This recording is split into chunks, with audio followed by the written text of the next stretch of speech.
Вести на Канал 8. Добар ден. Училиштата во Кучани не добиваат доволно пари за нормално да функционираат, а во прашање се доведува и секојдневното одражување на објектите. Од друга страна, забелешки има за одредени трошоци што според забелешките на седницата на Советот се надпросечно очекуваното ниво. Завршните сметки на основните и средните училишта за минатата година покажуваат натрупани долгови и финансиски проблеми што тешко можат да се надминат. Блок дотациите што образованието ги добива од државата се со однапред определена сума, па училиштата се ставени во ситуација да бараат начини за самофинансирање, за да можат некако да функционираат, но и во тој случај се во неравноправна состојба. Такви беа констатациите при разгледувањето на завршните сметки на образовните институции во општина Кочани на последната седница на Советот на општината. Одредени училишта менаџираат со спортски објекти, каде што се гледа и видливо е во овие завршни сметки, дека имаат најмногу за само финансирање, односно сопствениот буџет кој што го полнат со овие сметки. Сега, нормално на тој раководител му е полесно да менаџира за разлика од некој што нема ништо. Еве, конкретно ќе се задржам каде што најмногу ми остави простор во ставката за самофинансирање за основното училиште Раде Кратовче имаат 18.000 денари. Што ќе направи тој директор со тие пари? За да се подобри состојбата во училиштата, неопходно е и општината финансиски да им помогне, затоа што тие се во нејзина надлежност, додаде Арсова. Констатација беше дека не е проблем само висината на пари што се даваат, туку и начинот на кој тие се распоредуваат. Од друга страна, забелешка имаше и за начинот како се трошат парите за основните потреби за функционирање на објектите. Колку простории се загреваат на дрва во основното училиште Свети Кирил и Методи? Според парите што се потрошени за загревање на дрва, една импозантна сума 360.000 денари. 150 метри кубни може да се купат со тие пари. Ако имаме во предвид дека се загреват 11 простории на дрва, испаѓа дека за секоја соба се потрошени по 13 метри кубни дрва за огрев. Ако е тоа нормално, тогаш е ненормално во другото училиште, секретаре. За 13 простории Никола Карев има потрошено 200.000 дена или двојно помалку, 80 кубика. Тука ја не гледам никаква логика. Освен за дрва за огрев, според Стефановски, високи трошоци се направени за печатење, за меѓународни телефонски разговори и набавка на средства за хигиена, како што е кај основното училиште во Оризари, за што тој побара образложение. За санитарни јазли во училиштето постојат 10 во централното, при што се во руинирана состојба и поради тоа тражат повеќе средства за чистење, значи од вообичаено. Значи не се реновирани санитарните јазли од 74-та година. Значи ради тоа потрошувачката на дезинфекциони средства е поголема. 40 години децата одат во санитарните чворови, 40 години во необновени. Па како тај санитарен инспектор уопште ви дава дозвола тама да работи? 40 години. Апел градоначалниче, првото што ќе се направи следно во Оризари, да се среде ово. Повеќе ќе им значи од темелите на спортската сала. Беше упатено барање во рамки на можностите локалната самоуправа да им помогне на училиштата за да тие да можат барем приближно нормално да функционираат. Поради недостаток од конкретни информации за долговите на образовните институции, опозицијската советничка група не даде поддршка на нивните завршни сметки, но тие сепак беа усвоени со позитивното гласање од страна на мнозинството. Со законските измени се очекуваат повеќе средства за регионални проекти, сметаат од Министерството за локална самоуправа. Оттаму велат дека се предложени модели на финансирање што треба да ги надминат проблемите во функционирањето на центрите. Измените во Законот за рамномерен регионален развој ќе значат и повеќе средства за регионални проекти, смета државниот секретар во Министерството за локална самоуправа Билјана Цветановска-Гуговска. Според неа, Министерството за локална самоуправа ги прави сите напори да обезбеди нормално функционирање на центрите за развој во 8 плански региони, бидејќи истите се идентификувани како значајни субјекти кои можат да придонесат за регионалниот развој во Македонија преку развивање на проекти со значаен импакт во споменатите територијално-просторни целини, а и за надминување на дисбалансите што постојат во државата. Во тек е отпочната е постапката за измена на Законот за регионален развој. Она што како новитети оваа година беше концепирано е за преку центрите за развој на планскиот регион, планските региони да бидат овозможени финансирање на проекти кои што ќе се однесуваат на минимум 3 општини.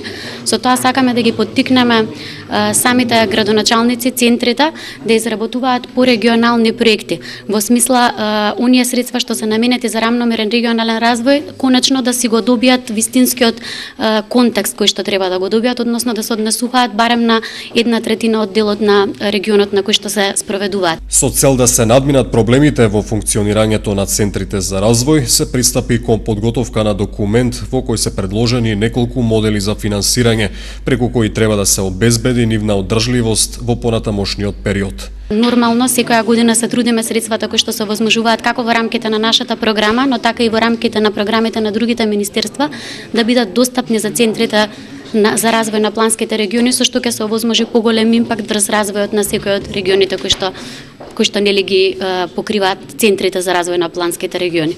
Владата на Република Македонија се реши да соодветни модели со цел преку измените на Законот за рамномерен регионален развој да овозможи нормално функционирање на центрите за развој со оглед на постојните проблеми со кои тие се соочуваат за нивно тековно работење, сметаат од Министерството. Продолжуваат отворените денови на акционерското друштво за изградба и стопанисување со стамбени деловен простор. На граѓаните на Кочани им е овозможено да се запознаат со новините во законските одредби за користење на така наречените општествени станови. Кочанската подружница на акционерското друштво за изградба и стопанисување со стамбени деловен простор по трет пат во регионот го организираше отворениот ден за граѓаните, и тоа токму за жителите на општина Кочани.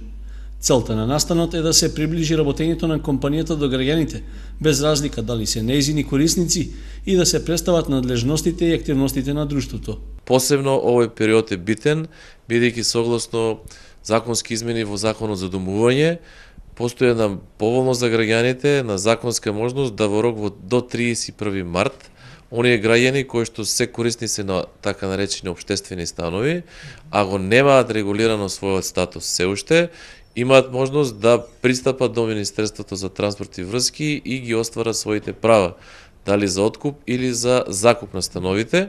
Можноста за закуп или откуп на становите претходно била законски предвидено да трае до крајот на 2010 година, но со новите измени рокот е пролонгиран и тече до крајот на овој месец.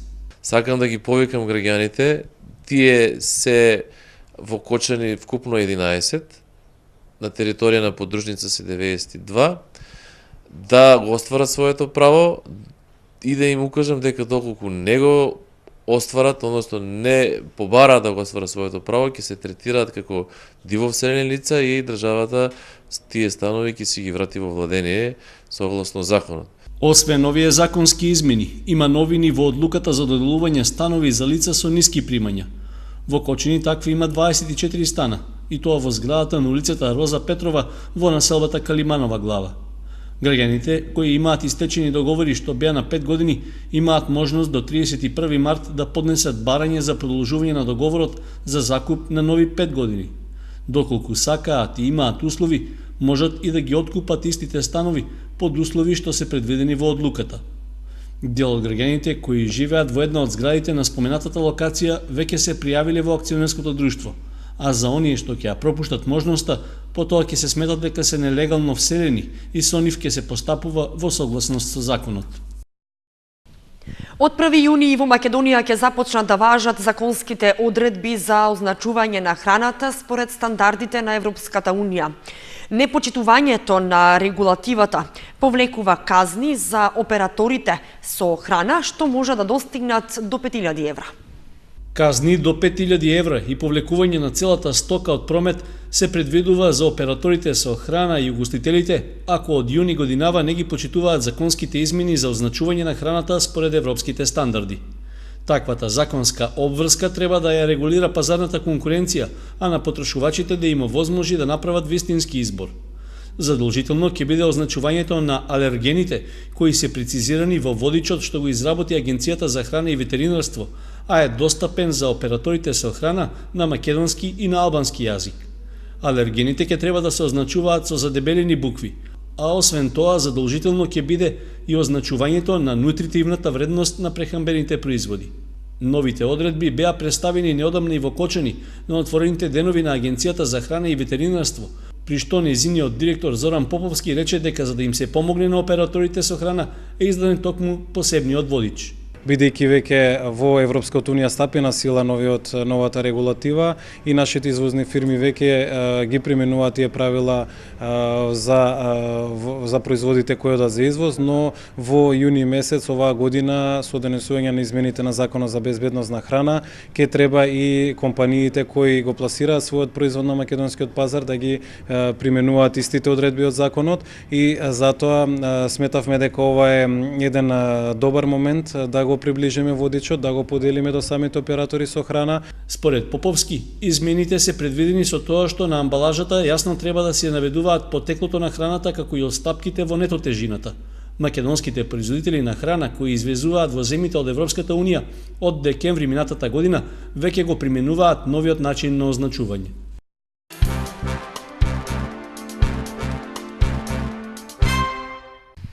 Почна да се поставува нов крак на улицата Никола Карев во Виница. Во меѓувреме, јавното комунално претпријатие Солидарност работи и на надминување на проблемите со водоснабдувањето во селата.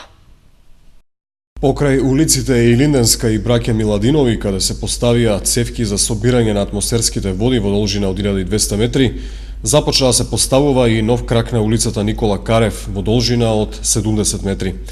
Целта, според директорот на јавното комунално претпријатие Солидарност Игор Спасовски, е комплетно надминување на проблемот со собирање на водите во овој дел од градот.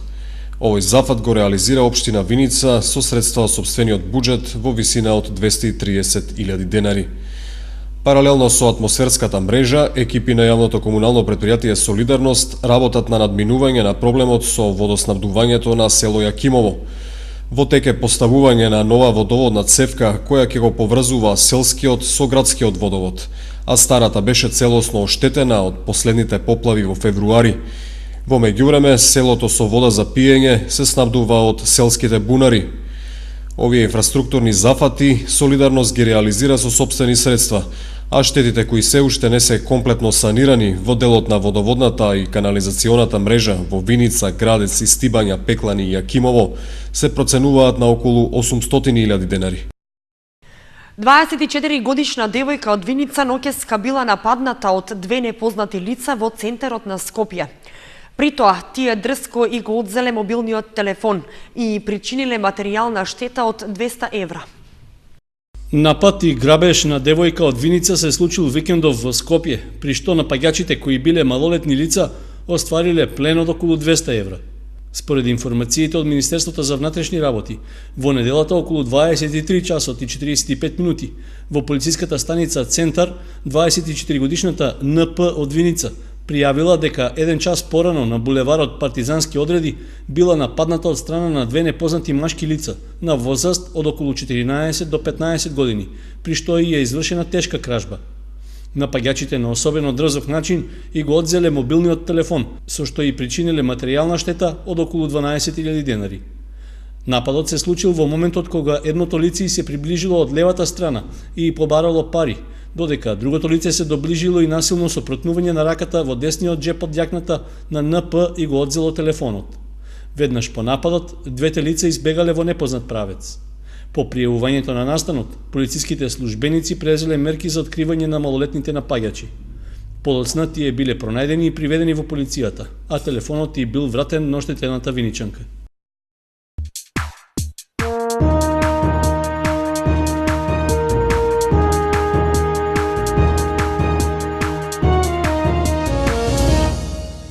Следува спортската информација. Спортскиот викенд е зад нас. Одложен е стартот на пролетниот дел во третата лига Исток, а одиграни се редовните кола во другите лиги. Одложено е првото пролетно коло во третата фудбалска лига Исток. Причина за тоа се неуплатените котизации од страна на екипите. Осогово е меѓу екипите кои целосно не уплатиле средства, додека неколку други тоа го направиле делумно. Првото полусезонско коло ќе се одигра идната недела. Но затоа викендов беа одиграни надпреварите од 12-тото коло во женската фудбалска лига. Кочани го совлада Борец со 6:0, Тиберија Истатов беше подобра од Речица со 3:2. В недела се сретна Ас Юнајтед и Топ Гол, надпреварот заврши со победа на екипата од Струга со 4:1. Победа Куманово беше декласирана на домашен терен од Дрангот 2014 со 0:8, додека Конзули славеше висока победа над Младост Иднина Саоризари со 9:0. На табелата води Драгон 2014 со 36 бода, пред Кочани со 33, трета екипата на Конзули со 28, Младост Иднина Саоризари се уште на четвртата позиција со 18 бода, последна е победа Куманово без бодови. 14-то коло во втората македонска футсал лига, Белија совлада екипата на Овчеполе со резултат 7:1. Од останатите надпревари Цико Гемиджи 7:3, Кратово Рудник Салса 6:4 и Шкупи Шкендија 10:3. Води Шкупи со 34 бода, пред Цико со 30, Кратово има 29, следуваат Шкендија, Рудник Салса, Овчеполе, Белије 7 со 12 бода, на 8-та, односно 9-та позиција се Гемиджи и Богородица. Дилеми околу користењето на стадионот Никола Мантов од страна на фудбалските екипи. Викендов дојде до одложување на термините за надпреварите во детските лиги, поради организацијски недоразбирања. Проблематично прво коло во детските фудбалски лиги на стадионот Никола Мантов. Надпреварите беа одиграни со големо задоцнување поради недоразбирање околу користењето на стадионот. Од Фудбал Старс велат дека не биле известени дека немаат право да го користат теренот за одигрување на надпреварите од детските лиги. Не сум слушнал или немам видено дека е стадионот или теренот даден под концесија на некој да стопанисува. Ја им побарав да дадат каков договор имат, од кој имат дозвола, кој орган, дали совет, дали градоначелник има донесена одлука за да не се играт фудбалскиот клуб Фудбал Старс, да не ги игра надпреварите на овој терен. А имаме голема реакција од родителите. Тука имаме деца од околните села, од Кочани, родителите се присутни тука, сите 100 дечиња се присутни, така да многу незгодна ситуација што и тие не го очекуваа ова што се случува. До сега не сме имале никакви проблеми во овие неколку години што памтиме 30-40, некој да му е забрането да одигрува надпревар или да тренира. Бидејќи знаеме дека јас тоа го имам исто и од градоначалникот лично слушнато, дека стадионот е градски и никој не може да забране да се тренира тука. Бидејќи тука доваѓаат поручоки доста рекреативци и од други спортови, кошаркари, разни спортови тука. А немам па слушнато од други клубови, бидејќи тука настапуваат и фудбалски клуб Берлик, Бели, Кочани женска екипа, Кочани имат младинска школа, Осого има младинска школа, Осого прва екипа. Некои да плаќа, спомнуваат некои суми, а немаме ништо видено. Никој ги формирал тие суми од кој орган. Напнато беше и на трибините. Присутните долго чекаа за да ги проследат надпреварите, без да добијат образложение за тоа. Многу грда ситуација, бевме затечени. Дојдовме овде, тука беше само домакинот, имаше група огромна на деца, претежно од Фудбал Старс, сите беа позади стадион, после тоа влегува на трибини. Ние, како дел, јас и дел од тие од родители, имаше повеќе, меѓутоа некои од нив си отидоа, затоа што, па да не кажам, саат и пол, веќе 2 сати, ние стоиме овде. Немавме никаков одговор од никој, независно. Од никој. Дојде само домакинот, Блаже, и ни кажа дека има наредба од градоначалникот на Кочани да не се игра. Зошто? Како? Некоја одлука побаравме, ние мислам дека имаме право на тоа. Ако нешто не е во ред со клубот, со било кој, треба да има црно на бело и тоа да биде веќе тука присутно. Кога ќе дојдем, никој не е обавестен. Требаше некој да ни каже, децата нема да играт. Зошто нема да играт? Заради тоа и тоа. Дали е тоа одлучено на совет, дали во собрание, дали некој фудбалски сојуз, општински сојуз за фудбал. За нас може е мала работа, за нив е ова огромна работа, требаше да биде прв надпревар. Одат, тренираат, некој од нив патуваат на тренинг во облече во Чичиново. Не доаѓаат ни тук. Заради што? Да дојдат до овој ден, да играат, да се надпреваруваат. И сега дознаваме од домакинот дека е спречено од градоначалникот. Зошто не знае? Викам, добро, пушти ги децата. Нека играат. Тргни се. Јас ќе ги пуштам, ќе го ставам клучот, нека се прекачат, нека играат. ама после тоа јас ќе имам проблем. Некој ќе ме повика и ќе имам проблем. Тоа беше изјавата на домакинот. Значи, толку невкусно, не знам што да кажам. Градоначалникот Димитровски од друга страна вели дека ниту издава дозволи, ниту забрани за одигрување на надпревари на стадионот Никола Мантов. Вели дека тоа се регулира со правилник на ФФМ. Правилата на Фудбалската федерација налагаат да може да се игра до 2 официјални средби на еден стадион. Знаеме дека имаме еден машки фудбалски клуб кој што е Осогово, кој што игра во третата фудбалска лига. Имаме еден женски фудбалски клуб кој што игра во првата републичка лига. Спрема тоа, веројатно, од тоа е произлезено да и тие не можат да настапуваат како трет екипа која што ќе настапува таму. Ќе се најде друго решение? Ние имаме и нудиме решение во општина Кочани, имаме околу 4-5 стадиони, тоа е на Младост Оризари, тоа е Горни Подлог, тоа е Долни Подлог, Грдовци, спрема тоа во колку сакаат било каде ќе им овозможиме да играат. На табелата во детската лига Источен регион генерација 2001 води Брегалница со 25 бода, пред Слога 1934 со 19 и Академија Пандев со 17 бода.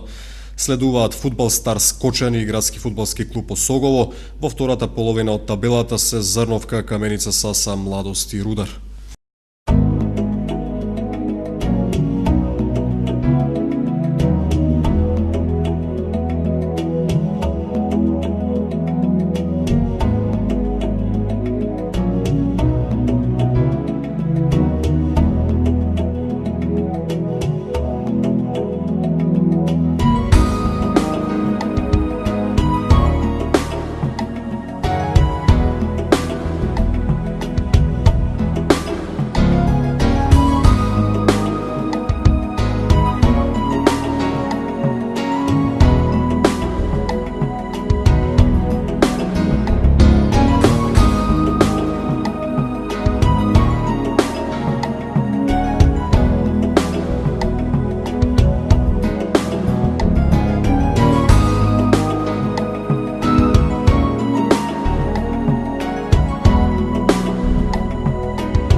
Вестите на Канал 8 завршија. Ви благодариме што бевте со нас. Имајте убава вечер. Довидување.